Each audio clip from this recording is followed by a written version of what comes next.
сум се залюбил на тој голем ден христијански. Низ вековите со својата достоинствена едноставност и тивка духовна сила обстојува храмот посветен на светиот великомаченик Димитрий. По повод 130 години од неговата изградба, нова капела верзија на песната на Великден. Изведбата е музичка молитва што отсликува духовната димензија на празникот и традицијата низ времето. Пораката која ќе најде место во нашите животи, ни ја пренесува Джина Папас Джокси.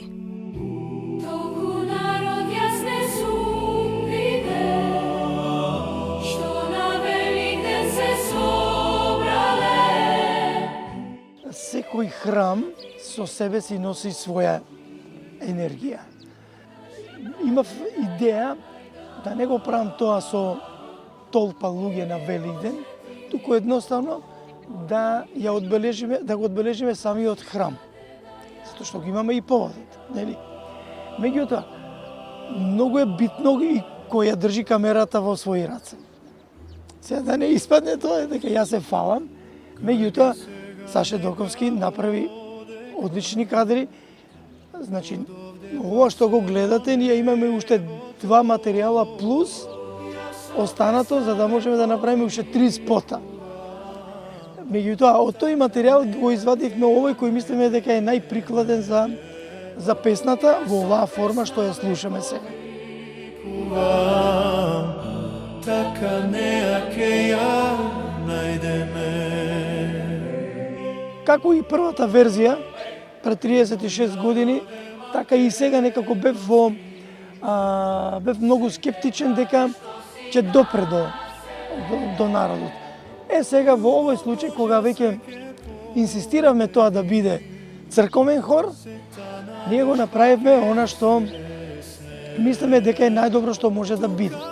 Да, што се вели, на првиот саат бев нака во грч, меѓутоа, како одминуваше времето, како се пишува коментарите под видеото, јас тогаш сватив дека нешто сме направиле кое веќе пак ќе допре до народот. Јас со песна ве повикувам. Некако не сум ни свесен за тоа што е направено. Сметам дека ќе биде највообичаена песна како и сите други, меѓутоа ете, дојде допре до народот и народот си го каже своето. Да, нормално, драго ми е што тоа се случи. Успеавме некако последниве години интензивно да размислуваме за некоја нова верзија и така и додовме на идеја да ја направиме оваа новата, со тоа што одбравме повод кога би можеле да ја пласираме песната. А тоа е 130 години од последната изградба на храмот Свети Димитрија во Скопје. Песната е направена у 20 секунди. Од текстот произлезе и самата музика. И тоа е нешто неверојатно, затоа што кога се обидев да пеам 4-та строфа, јас не можев. И тука застанав. Нормално дека, за да се направи една песна, треба да поминеш еден дел од животот со некои си такви чувства, кои ќе те потикна тоа да го направиш. Значи,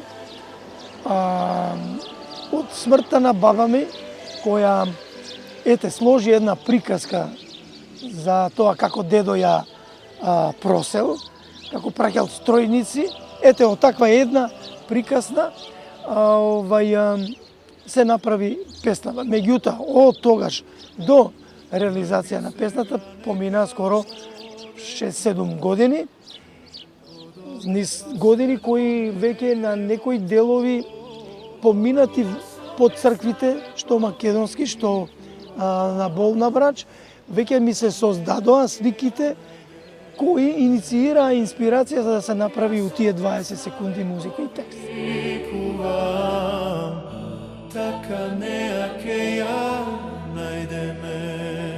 Сега имам повеќе време за музика и ми престои еден период кога треба неколку песни да сложам, значи не е само оваа песна. Ова само песна ни беше ради времето да ја пуштиме баш тогаш кога кога треба. Има уште неколку песни, ќе се заокружат тие песни, ќе се направи еден албум и таму некаде овој период, следната година концерт. Звона црквите македонски. Како најстара црковна градба во центарот на градот, храмот представува вистинска оаза на духовноста во срцето на Скопје. Место каде што верата, традицијата и молитвата се пренесуваат од генерација на генерација. Денес, храмот не е само сведок на минатото, туку е жив чувар на духовноста, место што продолжува да обединува, да инспирира и да сведочи за трајноста на нашата вера.